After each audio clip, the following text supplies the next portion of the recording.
ológun ni mí mi ò sì fògùn pààyàn kì í ṣe panadol ló máa jẹ́ kí n soríire tàbí là gbogbo wa lológun ẹlòmíràn sá pamọ́ ṣe tiẹ̀ ni Saheed Osupa ló sọ̀rọ̀ sókè bẹ́ẹ̀. Akọni tí a ò lè gbàgbé nìyí Ààrẹ Tinubu ṣèdárò àwọn ọmọ ogun Sọja tí àwọn agbésùnmọ̀mí ṣekúpa nínú ìkọlù tó wáyé nípínlẹ̀ Borno. Ó mà ṣe o, Ọdaju Ọkùnrin kan ṣekúpa èèyàn 3 nínú ìdílé kan náà l'Ondo. Ìkọ Agbesunmọmi Boko-haram ṣàfihàn àwọn Olufarakasa ó lé ní irínwó 416 tí wọ́n jí gbé salọ nípínlẹ̀ Borno. Ilé-ẹjọ́ ju arákùnrin kan ṣẹ̀wọ̀n ọdún 12 fẹ̀sùn jíjà ìbálé ọmọbìnrin ọmọ ọdún 4 nípínlẹ̀ Yobe. Èèyàn 24 jẹ́ ṣíṣekúpa, ṣọ́ọ̀ṣì àti mọ́sálásí jẹ́ dídáná sun nínú ìkọlù tí àwọn agbébọn ṣe sí ìpínlẹ̀ Kebbi. Ìjọ Àgùdà ló kọ̀mínú bẹ́ẹ̀. Ìdílé oyè fún gómìnà Adeleke ní gbèdéke ọjọ́ 7 láti rọ apẹ̀tùmọ̀dù tó ń ṣẹ̀wọ̀n l'Amẹ́ríkà lóyè. Ọpẹ́ o, iléeṣẹ́ ìfọpo Dangote dá owó epo bẹntiróòlù padà sí 1,200 naira. Olórí Olúwaṣìndárayọ̀ nínú ayé tèmi ni oníròyìn yín. Ẹ gbọ́ àtúpalẹ̀ àwọn ìròyìn náà lẹ́kùnrẹ́rẹ́. Ẹ káàbọ̀ sí ìkànnì Drivetv.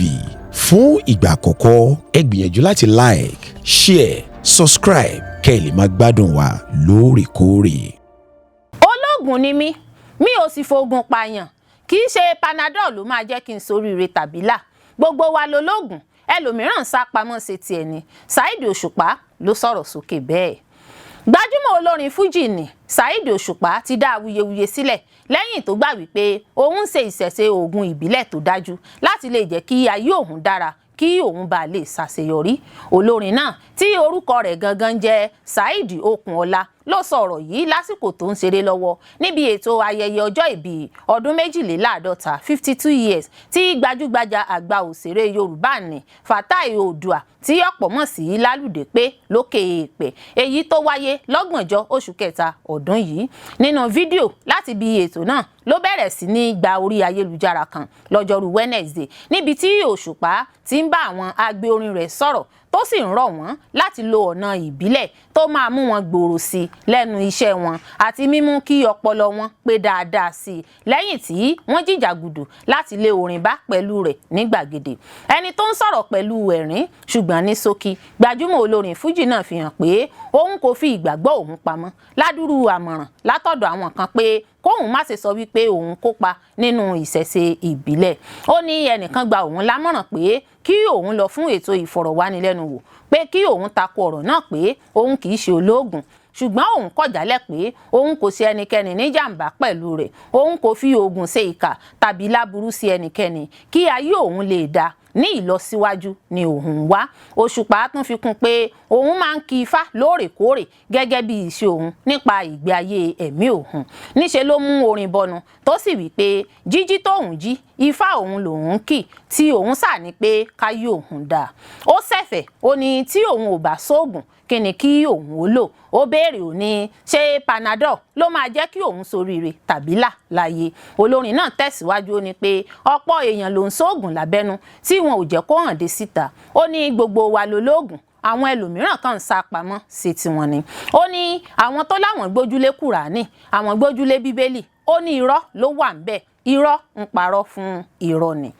Akọni tí a ò lè gbàgbé nìyí Ààrẹ Tinubu ṣèdárò àwọn ọmọ ogun Sọja tí àwọn agbésùnmọ̀mí ṣekúpa nínú ìkọlù tó wáyé nípínlẹ̀ Borno.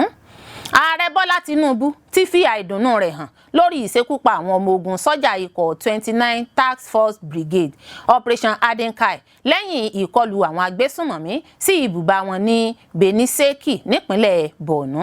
Nínú àtẹ̀jáde kan tó jẹ́ gbígbé jáde síta lọ́jọ́bọ̀ Thursday èyí tó jẹ́ bíbuwọ́lù nípasẹ̀ olùbádámọ̀ràn pàtàkì fétò ìròyìn àti ìlànà à ń tẹ̀lé Báyọ̀ Ọ̀nànúgà ní ààrẹ ṣàpèjúwe àwọn ọmọ ogun tó ṣubú lójú ìjà gẹ́gẹ́ bí àwọn akọni akíkanjú tí a ò lè gbàgbé tó sì tún ránṣẹ́ ìbánikẹ́dùn sí iléeṣẹ́ ológun àti mọ̀lẹ́bí àwọn Olufarakasa.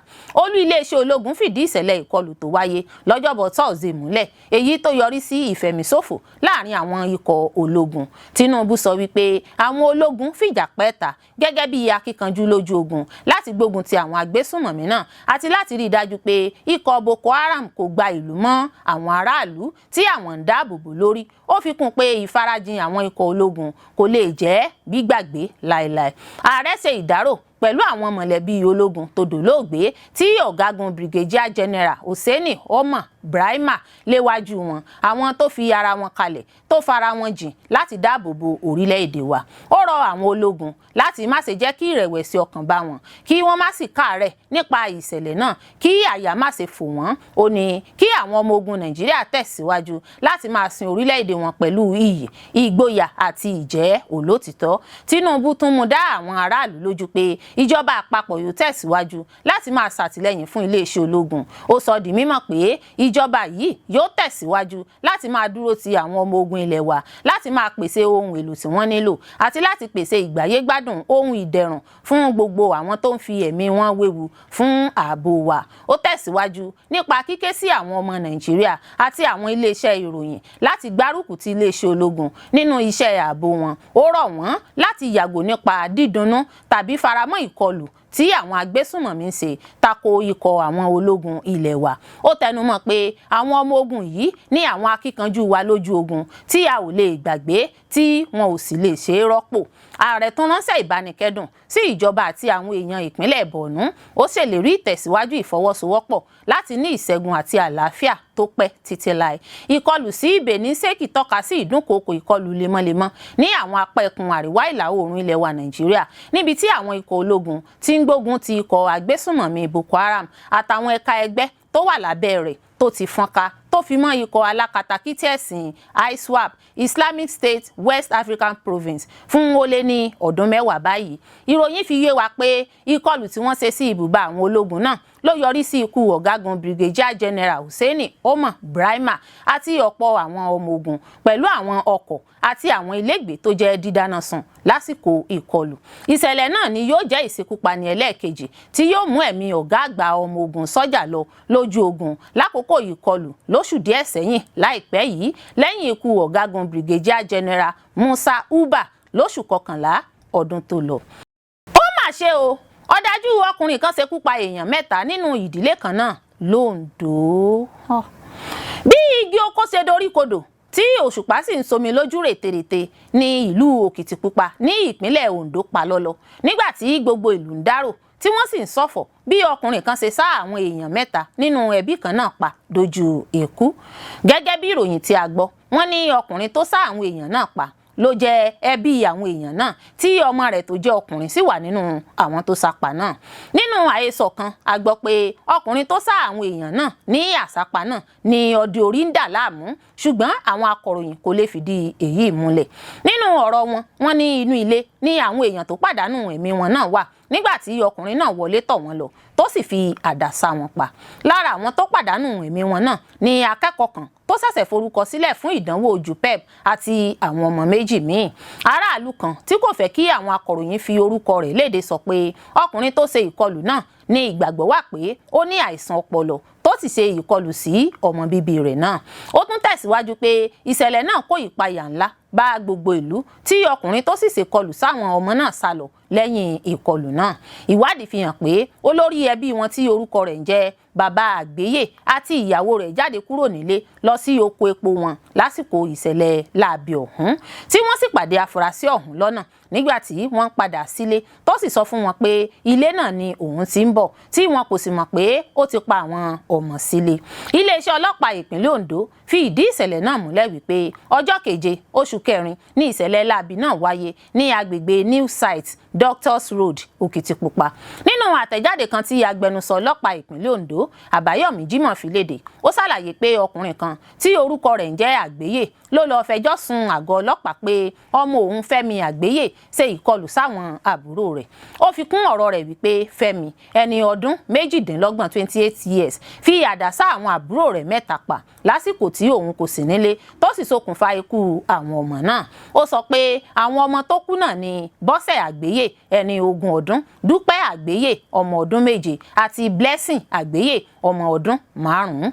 Jimoh ní kété tí wọ́n fi ìròyìn náà tó iléeṣẹ́ ọlọ́pàá létí ni wọ́n lọ síbi ìṣẹ̀lẹ̀ náà tí wọ́n sì ti gbé òkú àwọn ọmọ náà lọ sí ibi tí wọ́n máa ń kó àwọn òkú pamọ́ sí ní State Specialist Hospital Morgue Òkìtìpupa fún àyẹ̀wò. Bákan náà ló tún fi kún pé ọjọ́ náà ni ọwọ́ tẹ afurasí náà tí ìwádìí sì ti ń lọ lọ́wọ́ àti pé kété tí ìwádìí bá ti parí ni afurasí náà máa fojú ba ilé-ẹjọ́. Bẹ́ẹ̀ náà ló sọ pé kọmíṣánná ọlọ́pàá Ondo koro ojú sí ìṣẹ̀lẹ̀ náà tó sì sọ àrídájú rẹ̀ pé ìdájọ́ òdodo máa wáyé lórí rẹ̀. Ó wá béèrè fún ìfọwọ́sowọ́pọ̀ aráàlú pẹ̀lú àwọn ọlọ́pàá kí wọ́n sì máa pèsè àwọn ohun tí wọ́n nílò láti mú kí ìwádìí wọn lè rọrùn. Ìkọ Agbesunmọmi Boko-haram ṣàfihàn àwọn Olufarakasa ó lé ní irínwó 416 tí wọ́n jí gbé sálọ nípínlẹ̀ Borno. Ìkọ Agbesunmọmi lábẹ́ ẹgbẹ́ Boko-haram tí wọ́n ń pè ní Jamaat Ali-Sunna Lidawat wal Jihad ti ṣe bẹ́ẹ̀ gbé fídíò kan jáde tó ń ṣàfihàn ipò tí àwọn Olufarakasa ó lé ní irínwó 416 tí wọ́n jí gbé sálọ ní Ngose, ìlú kan ní ìjọba ìbílẹ̀ Goza nípínlẹ̀ Borno, fi dá àwọn èèyàn lójú pé ìlera pípé ni àwọn Olufarakasa tí àwọn jí gbé wà, àwọn kò sì ṣe wọ́n ní láburú kankan tàbí ṣe àṣemáṣe pẹ̀lú wọn. Nínú fídíò kan tó dé sọ́wọ́ àwọn akọ̀ròyìn lọ́jọ́bọ̀ Thursday, ẹgbẹ́ náà ṣàfihàn àwọn Olufarakasa náà tí wọ́n sì fọ̀rọ̀ wá wọn lẹ́nu wò. Àwọn obìnrin àti àwọn ọmọdé ló pọ̀ jù lára àwọn Olufarakasa náà pẹ̀lú àwọn ọkùnrin díẹ̀. Ọmọ ẹgbẹ́ ikọ̀ náà tó sọ̀rọ̀ lórúkọ wọn nínú fídíò ìṣẹ́jú 6 àti ìṣẹ́jú 43 àyá 6 minutes 43 seconds sọ wípé fídíò náà jẹ́ gbígbé jáde síta lẹ́yìn ìbéèrè nípasẹ̀ ẹgbẹ́ kan tí wọ́n ń pè ní ẹgbẹ́ ọ̀dọ́ ìṣọ̀kan gúúsù Borno South Youth Alliance nípa ipò tí àwọn Olufarakasa náà gbé wà, èyí tó fìdí rẹ̀ múlẹ̀ pé ó ń gbé ìgbésẹ̀ gẹ́gẹ́ bí alárinà láti ìgbà tí àwọn Olufarakasa náà ti wà nígbèkùn wọn.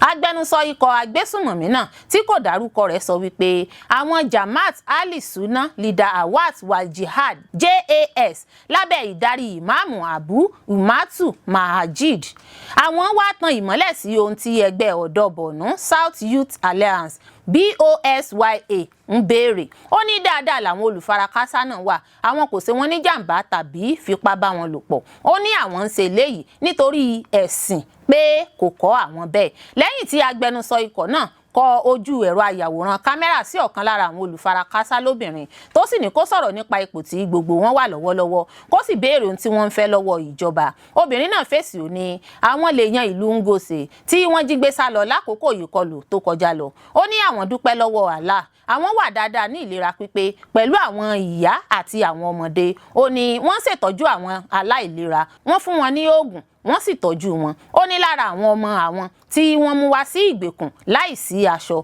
ni wọ́n fún láṣọ láti wọ̀ sọ́rùn. Àwọn dúpẹ́ lọ́wọ́ Ọlọ́run. Ó ní àwọn agbésùnmọ̀mí náà fún àwọn níbi tí àwọn ń sùn, wọ́n sì tún pèsè oúnjẹ fún àwọn. Wọ́n ké sí àwọn aládarí Nàìjíríà bẹ̀rẹ̀ látorí Ààrẹ Bọ́lá Tinubu dórí Kassim Shettima, Baba Gana Zulum àti Sẹ́nẹ́tọ̀ Ali Ndum, alága ìjọba ìbílẹ̀ Goza, ọmọ ẹgbẹ́ aṣojúṣòfin wọn Baba wo àti gbogbo àwọn aládarí Goza. Wọ́n ké gbàjarè síta pé kí wọ́n wá ran àwọn lọ́wọ́, kí wọ́n gba àwọn kalẹ̀. Àwọn fẹ́ padà lọ sílé nítorí ìtakò mọ́ àwọn lára. Àwọn ọmọ àti àwọn òbí àwọn ń kọminú. Ó ní ó nira láti máa gbé inú ìgbèkùn tí àwọn agbésùnmọ̀mí náà fi àwọn sí. Ẹni tó ń fìdí àpapọ̀ iye àwọn Olufarakasa náà múlẹ̀, ẹgbẹ́ Borno South Youth Alliance sọ wípé àpapọ̀ ó lé ní irínwó 416 ló wà nígbèkùn àwọn agbésùnmọ̀mí náà lọ́wọ́lọ́wọ́.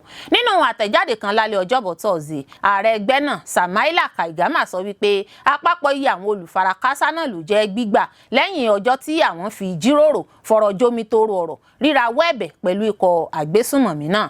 Ẹgbẹ́ ọ̀dọ́ náà sọ̀rọ̀ ó ní ìgbésẹ̀ ìgbìyànjú rẹ̀ kò fi ìgbà kankan ṣàtìlẹ́yìn fún àwọn agbésùnmọ̀mí bí kò ṣe láti ké gbàjarè síta fún òmìnira àwọn Olufarakasa tí wọ́n jí gbé. Wọ́n ké sí ìjọba fún ìdásí kánmọ́nkóbó.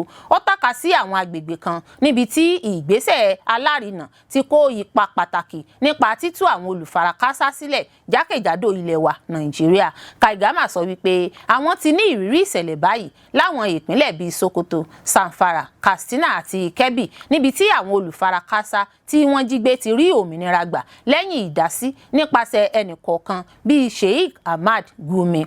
Wọ́n ní nítorí náà àwọn ń retí ìgbésẹ̀ kánmọ́nkóbó bákan náà àti ìfarajìn láti wá ojútùú ọ̀nà àbáyọ sí ìṣòro àwọn Olufarakasa Ngose. Wọ́n ní kò sí apá ẹkùn agbègbè kan tàbí àwùjọ àwọn aráàlú tó yẹ kán fọwọ́ yẹpẹrẹ mú rárá bó ti wù kó mọ̀. Ó ké sí ìjọba Nàìjíríà, àwùjọ gbogbogbò lágbàáyé, àjọ ìṣọ̀kan àgbáyé United Nations àti àwọn aládarí lágbàáyé tó fi mọ́ Donald Trump láti dìde láti ṣàtìlẹ́yìn fún ìgbésẹ̀ ìdóòlẹ̀mí kí àwọn olùfarakásá náà lè rí ìtúsílẹ̀ òmìnira gbà àti láti darí padà sílé kó wá wọn láyọ̀ àti àlàáfíà. Ilé-ẹjọ́ ju arákùnrin kan ṣ'ẹ̀wọ̀n ọdún 12 fẹ̀sùn jíjà ìbálẹ̀ ọmọdébìnrin ọmọ ọdún 4 nípínlẹ̀ Yobe. Nínú ohun tí wọ́n pè ní ìdájọ́ òdodo, arákùnrin kan ẹni ọdún 22 22 years Rabiu Sanni ti rí ẹ̀wọ̀n ọdún 12 he fẹ̀sùn fífipá bá ọmọ ọdún 4 tí wọ́n forúkọ bò láṣìírí lòpọ̀ níjọba ìbílẹ̀ Jakusko nípínlẹ̀ Yobe. Ilé-ẹjọ́ Magistrate Court 1 ní Njiwaji Damaturu tí ó jẹ́ dídarí nípasẹ̀ onídàájọ́ Ahmed Mohammed Bawuwa sọ wípé Sanni jẹ̀bi ẹ̀sùn náà tó sì dá lẹ́bi lẹ́yìn tó rí ẹ̀rí tí wọ́n fi kàn án. Ilé-ẹjọ́ Magistrate tó rán ọ̀daràn náà lẹ́wọ̀n kó fi àyè sílẹ̀ fún gbígbà béèlì rẹ̀. Wàyí o, àwọn òṣìṣẹ́ ilé-ẹjọ́ náà lo àǹfààní ìgbẹ́jọ́ náà láti sọ̀rọ̀ nípa awuyewuye tó gba ìgboro nípa ìlera àfúrásì náà. Gẹ́gẹ́ bí àwọn òṣìṣẹ́ ilé-ẹjọ́ náà ṣe wí, wọ́n fìdí àyẹ̀wò ètò ìlera tí wọ́n ṣe fún ọ̀daràn náà múlẹ̀, èyí tó ṣàfihàn pé Sanni kò ní kòkòrò àrùn HIV. Arewa Punch ti jábọ̀ pé ṣáájú ìfìdímúlẹ̀ ìlera nípa ọ̀rọ̀ kòkòrò àrùn HIV pé awuyewuye àhesọ ọ̀rọ̀ gba ìgboro kan pé Sanni ní àrùn kòkòrò HIV, pé ọmọbìnrin kékeré náà tó jẹ́ Olufarakasa lè ti kó àrùn HIV náà látara rẹ̀. Ẹjọ́ náà tẹ̀lé ìgbésẹ̀ òfin nípasẹ̀ ìjọba ìpínlẹ̀ Yobe tí kọmíṣánná fún ọ̀rọ̀ obìnrin Hajiya Yajalo Badama léwájú rẹ̀, ẹni tó jẹ́jẹ́ láti rí dájú pé ìdájọ́ òdodo farahàn. Badama sọ wípé ìdájọ́ òdodo ti farahàn. Ó tẹnpẹlẹ mọ́ ìfarajìn ìjọba nípa dídáàbòbò àwọn ọmọdé. Tí a ò bá gbàgbé, a ó rántí pé ẹ̀ka iléeṣẹ́ ọlọ́pàá náwó gan Rabiu Sanni lọ́jọ́ 9 oṣù kọkànlá ọdún 2025 ní dédé aago 8 òwúrọ̀ lẹ́yìn tí àwọn agbófinró rí pé ọkùnrin náà tan ọmọdébìnrin ọmọ ọdún 4 wọnú yàrá kan tó sì fi tipá bá ọmọbìnrin náà sùn ṣe àṣemáṣe pẹ̀lú rẹ̀. Àyẹ̀wò ìlera tí wọ́n ṣe fìdí rẹ̀ múlẹ̀ pé ọmọdébìnrin náà farapa púpọ̀ látàrí àṣemáṣe ọ̀hún. Èèyàn 24 jẹ́ ṣíṣekúpa, ṣọ́ọ̀ṣì àti mọ́sálásí jẹ́ dídáná sun nínú ìkọlù tí àwọn agbébọn ṣe sí ìpínlẹ̀ Kebbi. Ìjọ Àgùdà ló kọ̀mínú bẹ́ẹ̀.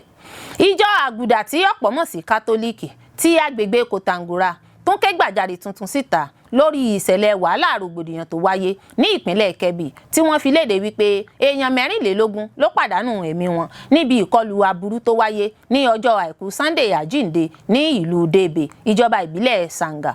Ìkọlù yìí ló jẹ́ titun nínú àwọn oríṣiríṣi ìṣẹ̀lẹ̀ aburú ní ààlà ìlú láàrin ìpínlẹ̀ Kebbi àti ìpínlẹ̀ Niger. Níbi ọjọ́ mélòó kan sẹ́yìn, a gbọ́ pé àwọn afurasí agbésùnmọ̀mí ti kọ́kọ́ ṣọṣẹ́ láabi wọn ní àwọn ìgbèríko tó wà ní ìjọba ìbílẹ̀ Sanga tó fi mọ́ Debe, Kawara àti Kakami tí wọ́n sì dáná sun àwọn ilé títí tí wọ́n fi fipá jẹ́ kí gbogbo àwọn olùgbé ìlú sá àsálà fún ẹ̀mí ara wọn.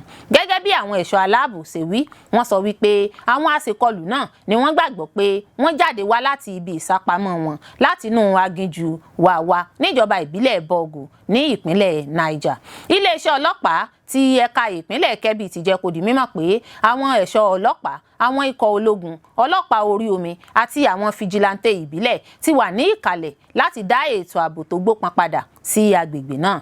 Gẹ́gẹ́ bí àtẹ̀jáde tí ìjọ náà fi léde lọ́jọ́bọ̀ Thursday nílùú Yauri nípínlẹ̀ Kebbi, wọ́n ní àwọn afurasí agbésùnmọ̀mí ọ̀hún ya wọ ìlú náà ní nǹkan bíi aago 5 ìrọ̀lẹ́ ní ọjọ́ 5 oṣù kẹrin tí wọ́n sì ṣọṣẹ́ láabi wọn fún ọ̀pọ̀lọpọ̀ wákàtí tí ọ̀pọ̀lọpọ̀ ẹ̀mí àti dúkìá sì ṣòfò dànù.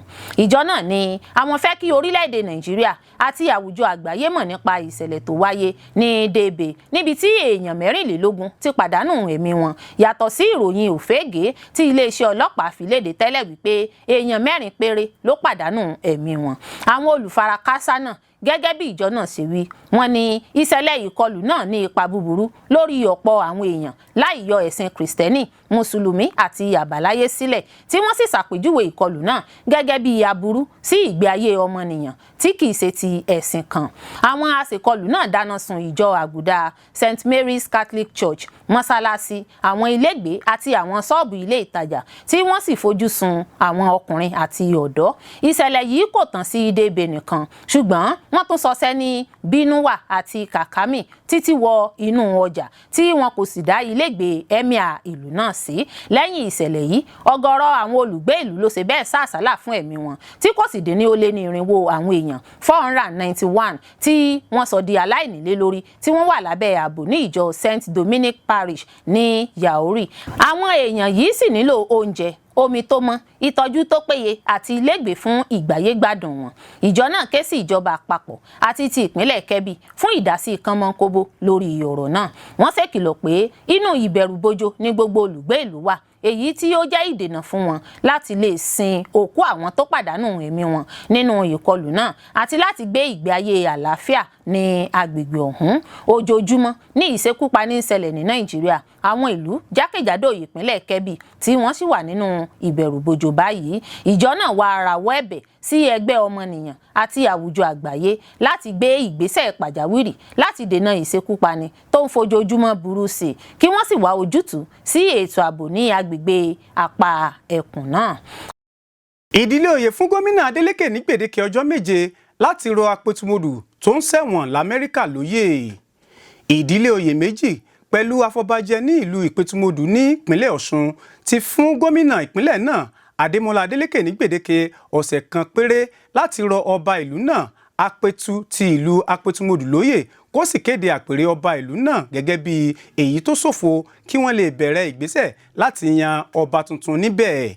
Àwọn aṣojú ilé oyè méjèèjì Aríbilé àti Fágbémirókun pe ìpàdé pẹ̀lú àwọn akọ̀ròyìn ní ìlú Ìpẹ̀tùmọdù níbi tí wọ́n ti fi èrò wọn hàn. Bákan náà ni wọ́n tún fi ẹ̀sùn kan ìjọba ìpínlẹ̀ Ọ̀ṣun pé ó mọ̀ọ́mọ̀ ń fi ẹsẹ̀ falẹ̀ lórí ìgbésẹ̀ láti rọ́pò ọba Joseph Olóyèdé tí wọ́n rán lẹ́wọ̀n lórílẹ̀‐èdè Amẹ́ríkà lórí ẹ̀sùn jìbìtì. A ó rántí pé ọba Olóyèdé tó jẹ́ ẹni ọdún 62 di èrò ẹ̀wọ̀n lẹ́yìn tí onídàájọ́ Christopher Ebokio rán lẹ́wọ̀n kó lọ fi aṣọ péńpé roko ọba fún oṣù 64. Wọ́n ní ó jẹ̀bi ẹ̀sùn lílu jìbìtì pẹ̀lú ètò ẹ̀yáwó COVID-19 tí wọ́n gbé kalẹ̀ láti ṣe ìrànlọ́wọ́ fún àwọn okòòwò kéékèèké tó fara káásá lásìkò àjàkálẹ̀ àrùn náà. Ọmọọba Délé Oyèbádé tó ka ìwé àpilẹ̀kọ wọn lásìkò ìpàdé náà sọ pé ìwé ìdájọ́ ilé ẹjọ́ náà tí ìjọba béèrè fún ti wà lọ́wọ́ àwọn sì ti fún ìjọba, síbẹ̀ ìjọba ìpínlẹ̀ náà kọ̀ láti jáwé sóbì yíyọ. Ó ní ìgbésẹ̀ yìí ti ta ẹrẹ̀ àti ìwọ̀sí sí àpèrè náà àti gbogbo ìdílé oyè nínú ìlú náà. Lọ́jọ́bọ̀ Thursday ni àwọn ìdílé oyè fún ìjọba ìpínlẹ̀ náà ní gbèdéke ọjọ́ 7 láti gbé ìgbésẹ̀ lórí ohun tí àwọn ń béèrè fún kí wọ́n sì kéde sísòfò orí ìtẹ́ Apẹ̀tùmọdù. Ó ní ìpèníjà ńlá ni ìlú náà ń kojú báyìí nítorí àwọn awuyewuye tó rọ̀ mọ́ orí ìtẹ́ Apẹ̀tùmọdù lọ́wọ́ yìí. Iléeṣẹ́ ìfọpo Dangote dá owó epo bẹtiróòlù padà sí 1,200 naira. Iléeṣẹ́ ìfọpo Dangote ti dín owó epo bẹtiróòlù kù sí 1,200 naira fún lítà epo kan. Ṣáájú ló ti kọ́kọ́ fi kún owó epo náà kó tó tún já wálẹ̀ báyìí. Nínú àtẹ̀jáde kan tí iléeṣẹ́ ọ̀hún fi léde sọ pé àdínkù owó epo ọ̀hún ló wáyé látàrí bí owó epo ṣe ń lọ sókè àti lọ sódò lágbàáyé. Ìkéde iye owó tuntun ọ̀hún ń túmọ̀ sí pé Dangote ti yọ 75 naira tó fi kún owó epo náà tẹ́lẹ̀ tó fi di 1,275 naira fún lítà kan. Bákan náà, ọ̀kan lára àwọn adarí iléeṣẹ́ náà sọ fún àwọn akọ̀ròyìn pé ìgbésẹ̀ dídín owó epo náà kù kò sẹ́yìn bí owó epo ọ̀hún ṣe ń já wálẹ̀ lágbàáyé. Ó ní ẹ mọ̀ pé ogun ń lọ lọ́wọ́ ní Middle East àti ipa tí ogun náà ń kó nínú iye tí wọ́n ń ta epo lágbàáyé. Ó wá fi kún pé àwọn ìṣẹ̀lẹ̀ tó ń wáyé lágbàáyé náà ń ní ipa tó kó lára iye tí àwọn ń ta epo bẹtiróòlù. Gẹ́gẹ́ bí ọkùnrin náà ṣe wí, àdínkù yìí ló ń wáyé lẹ́yìn tí ààrẹ Amẹ́ríkà Donald Trump kéde àdéhùn Amẹ́ríkà àti Iran láti dá ogun tó ń lọ lọ́wọ́ dúró fún ọ̀sẹ̀ 2 fún ìjíròrò àlàáfíà. Ó wá tẹnumọ́ wípé ìdádúró ogun yìí ń túmọ̀ sí wípé àwọn ọkọ̀ ojú omi tó ń gbé epo petro gba ojú ọ̀nà orí omi Strait of Hormuz kọjá yóò láǹfààní láti ṣe bẹ́ẹ̀ báyìí láìsí ìfòyà kankan. Gẹ́gẹ́ bí ohun tí a mọ̀, káàkiri àgbáyé ni owó epo ti ń já wálẹ̀ lẹ́yìn ìkéde ààrẹ Trump ọ̀hún. Iléeṣẹ́ náà tún wá sọ nínú àtẹ̀jáde kan pé irọ́ tó jìnnà sí òótọ́ ni ìròyìn kan tó ń lọ ní ìgboro pé òun ti fi kún owó epo bẹtiróòlù. Ó ní iye tí àwọn ń tà tẹ́lẹ̀ náà ló sì wà, àwọn kò tí ì gbé ìgbésẹ̀ tuntun lórí iye owó náà fún àwọn oníbàárà wọn. Àtẹ̀jáde ọ̀hún fi kún un pé àfojúsùn Dangote ni láti rí i dájú pé kò sí ọ̀wọ́ngógó epo ní Nàìjíríà. Láti ìgbà tí iléeṣẹ́ ìfọpo náà ti bẹ̀rẹ̀ iṣẹ́ nínú oṣù kẹsàn-án ọdún 2024 ló ti di akẹ́yìndégbẹ̀gbọ́n ní Nàìjíríà. Bó ṣe ń pín epo bẹtiróòlù káàkiri Nàìjíríà náà ló tún ṣàkóso iye owó tí wọ́n ń tà á.